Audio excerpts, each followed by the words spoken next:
ഭാഗ്യവതി എന്ന് പറയും എന്ന് ലേയ പറഞ്ഞു. ലേയ നമ്മുടെ ശ്രദ്ധയിൽപ്പെടുന്നത് വളരെ ഉദ്വേഗഭരിതമായ ഒരു സംഭവത്തോടെയാണ്.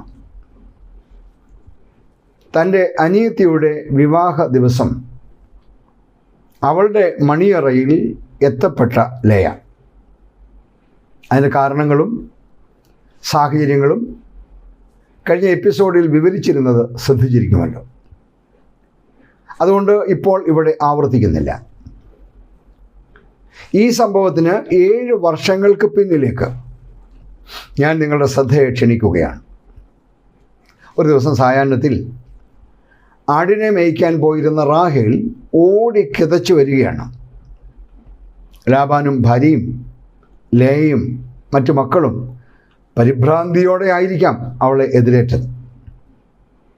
അവളെ ശ്വാസം വിടാൻ അനുവദിക്കാതെ വീട്ടുകാർ ചോദ്യങ്ങളുമായി അവളെ പൊതിഞ്ഞു കാണും. എന്തു പറ്റി? നീ എന്താ നേരത്തെ വന്നത്? നീ എന്താ ഒറ്റയ്ക്ക് ഓടി വരുന്നത്? ആടുകൾ എവിടെയാണ്? ജോലിക്കാരൊക്കെ എന്തിയെ? ഇനി കാട്ടുമൃഗങ്ങൾ വല്ലതും? അതോ കള്ളന്മാരാരെങ്കിലും? അതോ നിന്നെ ആരെങ്കിലും ഉപദ്രവിച്ചോ? അയ്യോ, ഒന്നുമില്ല, ഞാനൊന്ന് പറയട്ടെ, ഞാനൊന്ന് ശ്വാസം വിടട്ടെ.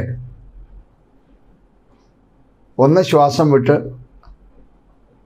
റാഹേൽ പറയാണ്, റിബേക്ക ആൻറ്റിയുടെ മകൻ യാക്കോബ് വന്നിട്ടുണ്ട്. ഞാൻ കണ്ടു, അവിടെ കിണറിൻ്റെ അടുത്ത് നിൽപ്പുണ്ട്. പറഞ്ഞു തീർന്നില്ല, ലാബാൻ കിണറ്റുകരയിലേക്ക് ഓടി. ജീവിതത്തിൽ ഒരിക്കലും കണ്ടിട്ടില്ലാത്ത യാക്കോബിനെ സ്വീകരിക്കാൻ. ആ സമയം ഇവിടെ തകൃതിയായ ഒരുക്കങ്ങൾ നടക്കുകയാണ്.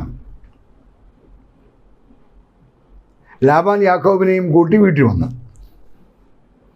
യാക്കോബ് വന്ന നാൾ മുതൽ റാഹേലിനോട് ഒരു പ്രത്യേക അടുപ്പവും ഒരു പ്രത്യേക നോട്ടവുമൊക്കെ ലേയ ശ്രദ്ധിക്കുന്നുണ്ട്.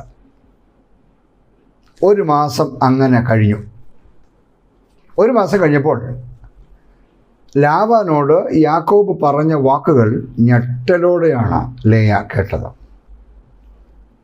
റാഹേലിനെ തനിക്ക് വിവാഹം കഴിക്കണമെന്നും അതിനുവേണ്ടി 7 വർഷം ഈ കുടുംബത്തെ സേവിക്കാൻ തയ്യാറാണെന്നും യാക്കോബ് ലാബാനോട് പറഞ്ഞു. തൻ്റെ അനിയത്തിയും തന്നേക്കാൾ സൗന്ദര്യമുള്ളവളുമായ റാഹേലിനെ വിവാഹം കഴിക്കാൻ തയ്യാറാവുമ്പോൾ മൂത്തവളായ താൻ തഴയപ്പെടുന്നു എന്ന ദുഃഖം ലേയയ്ക്ക് തോന്നിക്കാണും എന്നത് സ്വാഭാവികം മാത്രമാണ്. റാഹേലിൻ്റെ വിവാഹത്തിന് മുൻപ് ലേയയുടെ വിവാഹം നടത്താനായി അവളുടെ മാതാപിതാക്കൾ കാര്യമായി ശ്രമിച്ചു കാണും. എന്നാൽ ഒന്നും നടന്നില്ല. റാഹേലിൻ്റെ വിവാഹ ദിവസം അവർ ചെയ്യുന്നതും പറയുന്നതും ശ്രദ്ധിച്ചാൽ നമുക്കത് ബോധ്യമാവും. ലേയെ നോക്കൂ, ഓരോ ആലോചനയും നടക്കാതെ പോകുമ്പോൾ അവൾ എന്തുമാത്രം വിഷമിച്ച് കാണുമെന്ന് ഓർത്തു നോക്കൂ. കാരണം അന്നത്തെ കാലത്ത് ഒരു പെൺകുട്ടിയുടെ വിവാഹം അത്രയ്ക്ക് പ്രധാനപ്പെട്ട ഒരു കാര്യമായിരുന്നു. അവസാനം ആ ദിവസം വന്നെത്തി, റാഹേലിൻ്റെ വിവാഹ ദിനം. മറ്റുള്ളവരുടെ പ്രേരണയാൽ ആണെങ്കിൽ പോലും ലേയ യാക്കോബിൻ്റെ മണിയറയിൽ എത്തപ്പെട്ടു. താൻ തഴയപ്പെടുന്നു എന്ന ദുഃഖവും അനിയത്തിയുടെ വിവാഹം കഴിഞ്ഞാൽ തൻ്റെ വിവാഹത്തിനുള്ള തടസ്സങ്ങളും ബോധ്യപ്പെട്ടപ്പോൾ തൻ്റെ പിതാവിൻ്റെ തന്ത്രങ്ങളോട് അവൾ അനുകൂലിക്കുകയാണ് എന്ന് കരുതാം. ലേയയുടെ ഭാഗത്ത് നിന്ന് ചിന്തിച്ചാൽ എത്ര ഭയത്തോടും വിറയലോടും കൂടെ ആയിരിക്കും അവൾ ആ മണിയറയിലെത്തിയത്. ആൾമാറാട്ടം തിരിച്ചറിഞ്ഞ് യാക്കോബ് പ്രതികരിക്കുമ്പോൾ നിശബ്ദയായി നോക്കി നിൽക്കാൻ മാത്രമേ അവൾക്ക് കഴിഞ്ഞു കാണുകയുള്ളല്ലോ. എന്നാൽ ലാബാനുമായി ഉണ്ടാക്കിയ ഉടമ്പടി പ്രകാരം യാക്കോബ് ലേയയുടെ ആഴ്ചവട്ടം നിവർത്തിച്ചു. അതായത് വിവാഹാനന്തരം 7 ദിവസം നീണ്ടു നിൽക്കുന്ന വിരുന്നുകൾ ഉൾപ്പെടെയുള്ള ആഘോഷങ്ങളാണ് ഈ ആഴ്ചവട്ടം എന്ന് പറയുന്നത്. 7 ദിവസം കഴിഞ്ഞപ്പോൾ ലാബാൻ റാഹേലിനെയും യാക്കോബിന് വിവാഹം കഴിച്ച് നൽകുന്നു. എന്നാൽ ഉൽപ്പത്തി പുസ്തകം 29-ാം അധ്യായം 30-ാം വാക്യത്തിൽ പറയുന്നു, അവൻ റാഹേലിനെ ലേയേക്കാൾ അധികം സ്നേഹിച്ചു എന്ന്. കാരണം റാഹേലിൻ്റെ സൗന്ദര്യവും മനോഹര രൂപവും ആയിരുന്നു. കുടുംബജീവിതത്തിൽ അവഗണനയുടെ ഭാരം പേറി ജീവിക്കേണ്ടി വന്ന ലേയയാണ് നാം ഇനി കാണുന്നത്. 31-ാം വാക്യത്തിൽ ലേയ അനിഷ്ട എന്ന് യഹോവ കണ്ടപ്പോൾ എന്ന് തുടങ്ങുന്ന വാക്യം ആ വീട്ടിൽ ലേയ അനുഭവിച്ച വേദനാജനകമായ അനുഭവങ്ങളുടെ ഉദാഹരണമാണ്. അവിടെ ദൈവം ഇടപെടുന്നു.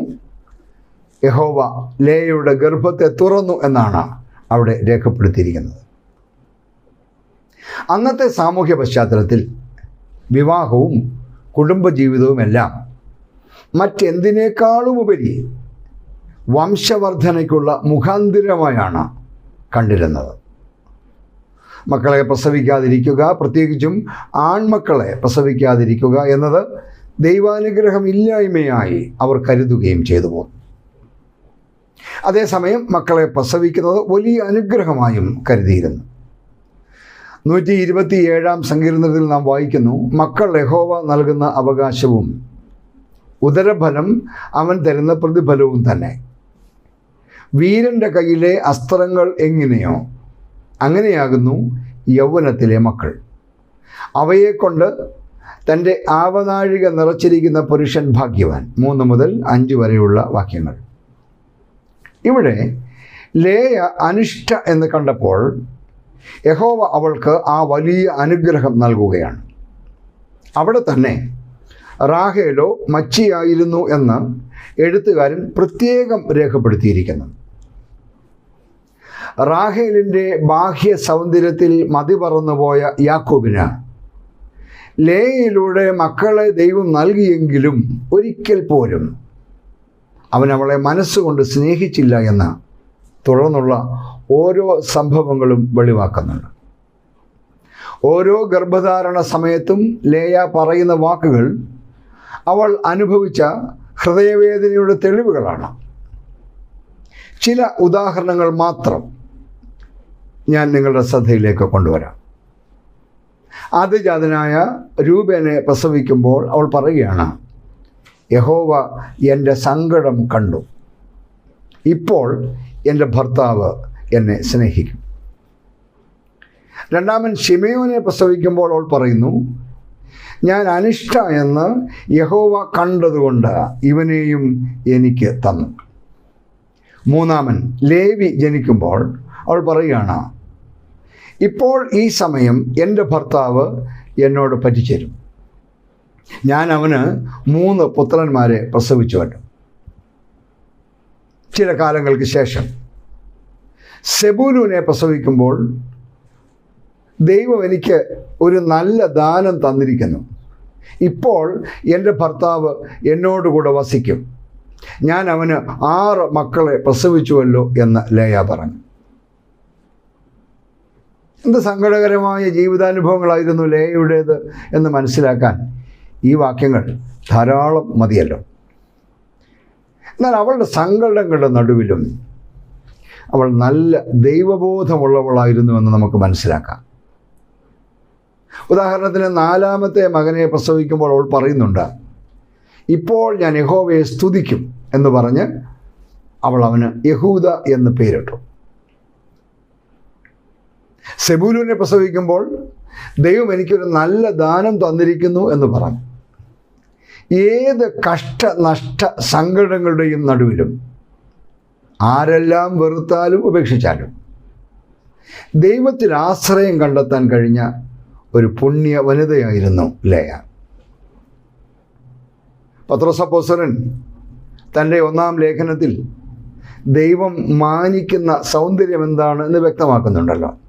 വാക്യം 3-4, നിങ്ങളുടെ അലങ്കാരം തലമുടി പിന്നുന്നതും പൊന്നണിയുന്നതും വസ്ത്രം ധരിക്കുന്നതും ഇങ്ങനെ പുറമേ ഉള്ളതല്ല, സൗമ്യതയും സാവധാനതയുമുള്ള മനസ്സ് എന്ന അക്ഷയഭൂഷണമായ ഹൃദയത്തിൻ്റെ ഗൂഢമനുഷ്യൻ തന്നെ ആയിരിക്കണം. അത് ദൈവസന്നിധിയിൽ വിലയേറിയതാകുന്നു. അവിടെ പത്രോസ് വളരെ വ്യക്തമാക്കുന്ന ഒരാശയം, മനുഷ്യൻ്റെ സൗന്ദര്യം അവൻ്റെ ബാഹ്യ പ്രകടനമല്ല, അവൻ്റെ ഉള്ളുകളെ തിരിച്ചറിയുന്ന ദൈവം തൻ്റെ ഉള്ളിനാണ്, അതിൻ്റെ പ്രത്യേകതയ്ക്കാണ്, അതിൻ്റെ മാറ്റിനാണ് വില നൽകുന്നത് എന്നാണ്. ലേയയുടെ ജീവിതത്തിൽ എന്നെ ഏറ്റവും അധികം ആകർഷിച്ച പ്രത്യേകത ജീവിത പ്രശ്നങ്ങളുടെ ചക്രവ്യൂഹത്തിനുള്ളിലും അവൾ അനുഭവിച്ച അപാരമായ സംതൃപ്തിയാണ്. ഉൽപ്പത്തി 30:13 ഞാൻ ഭാഗ്യവതി, സ്ത്രീകൾ എന്നെ ഭാഗ്യവതി എന്ന് പറയും എന്ന് ലേയ പറഞ്ഞു. ഇത്രയും അവഗണനയും സ്നേഹമില്ലായ്മയും കരുതലില്ലായ്മയും അനുഭവിച്ചിട്ടും എങ്ങനെയാണ് ലേയായ്ക്ക് ഇങ്ങനെ പറയാൻ കഴിയുന്നത് എന്ന് നമ്മെ വല്ലാതെ അത്ഭുതപ്പെടുത്തും. നിസ്സാരങ്ങളായ ജീവിത പ്രശ്നങ്ങളിൽ പോലും പിറുപിറുപ്പും അസ്വസ്ഥതയും പ്രകടിപ്പിക്കുകയും ജീവനെ പോലും തകർത്ത് കളയുകയും ചെയ്യുന്ന ഒരുപാട് മനുഷ്യർക്ക് ശരിക്കും ഒരു വെല്ലുവിളിയാണ് ലേയയുടെ ജീവിതം. ദൈവം ദാനമായി നൽകിയ ജീവിതത്തെയും ജീവിത വൈതരണികളുടെ നടുവിൽ പോലും ലഭിച്ച നന്മകളെയും സംതൃപ്തിയോടെ കാണാൻ കഴിയുന്ന മനസ്സ്, അത് ഒരു ദൈവകൃപയാണ് എന്ന് നിസ്സംശയം പറയാം. വാസ്തവത്തിൽ ഇന്നും എത്രയോ സ്ത്രീകൾ ഇതുപോലെ തങ്ങളുടെ ജീവിതം കണ്ണുനീരോടെ ജീവിച്ച് തീർക്കുന്നുണ്ട്.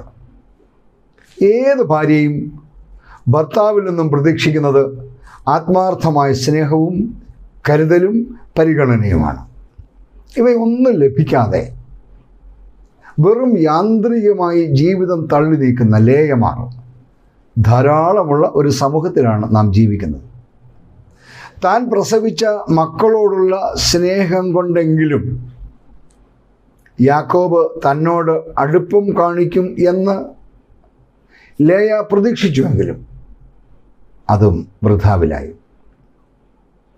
ഇത്തരം ജീവിതാനുഭവങ്ങളിലൂടെ കടന്നു പോകുന്നവരോടെല്ലാം നമ്മുടെ ലേയയ്ക്ക് പറയാനുള്ളത്, താൻ വിജയകരമായി അനുഷ്ഠിച്ച് ജീവിതത്തിൽ സംതൃപ്തിയോടെ ജീവിക്കാൻ ഇടയാക്കിയ ഒരു വിജയമന്ത്രമാണ്. ദൈവത്തിൽ ആശ്രയിച്ച് മുന്നോട്ട് പോവുക, അവൻ തക്ക സമയത്ത് നിന്നെ മാനിക്കും എന്നതാണ് ആ വിജയമന്ത്രം. നമുക്ക് ലേയയുടെ ജീവിതത്തിൽ എന്താണ് സംഭവിച്ചതെന്ന് നോക്കാം. ജീവിത നൈരാശ്യങ്ങളുടെ ഇടയിലും ദൈവം തനിക്ക് തന്ന നന്മകളെ നന്ദിയോടെ ഓർക്കുകയും സ്വയം സംതൃപ്തി അടയുകയും ചെയ്തു ലേയ. തന്നോട് തന്നെ താൻ ഭാഗ്യവതി എന്ന് അവൾ പറഞ്ഞുകൊണ്ടേയിരുന്നു. അതിലുപരി സമൂഹം എന്നെക്കുറിച്ച് എന്തു പറയും എന്ന് വേവലാതിപ്പെടാതെ സാഹചര്യങ്ങളെ യാഥാർത്ഥ്യബോധത്തോടെ കാണാനുള്ള അപാരമായ മനസ്സാന്നിധ്യം. അതുകൊണ്ടാണ് ലേയ പറയുന്നത്, ഞാൻ ഭാഗ്യവതി എന്ന് മാത്രമല്ല, സ്ത്രീകൾ എന്നെ ഭാഗ്യവതി എന്ന് പറയും എന്ന്. ഇസ്രായേലിലെ സ്ത്രീകൾ അവരുടെ തലമുറകളെ അനുഗ്രഹിക്കാൻ മാതൃകയാക്കുന്നത് ലേയയാണ്. രൂത്തിന്റെ പുസ്തകത്തിൽ ഇസ്രായേലിലെ മൂപ്പന്മാരും ജനങ്ങളും രൂത്തിനെ അനുഗ്രഹിച്ച് പറയുന്ന ഒരു വാചകമുണ്ട്. നിന്നെ യഹോവ റാഹേലിനെ പോലെയും ലേയയെ പോലെയും ആക്കട്ടെ, അവർ ഇരുവരുമല്ലോ ഇസ്രായേൽ ഗൃഹം പണിതത് എന്നാണ്. രൂത്തിന്റെ പുസ്തകം 4:11. റാഹേലും ലേയയുമാണ് ഇസ്രായേൽ ഗൃഹം പണിതത് എന്ന് പറയുമ്പോൾ പോലും നാം ഓർക്കേണ്ടത്, ഇസ്രായേൽ ഗോത്രപിതാക്കന്മാരായ 12 പേരിൽ 8 പേരുടെയും അവകാശിയാക്കി ദൈവം ലേയയെ മാനിക്കുന്നു എന്നതാണ്.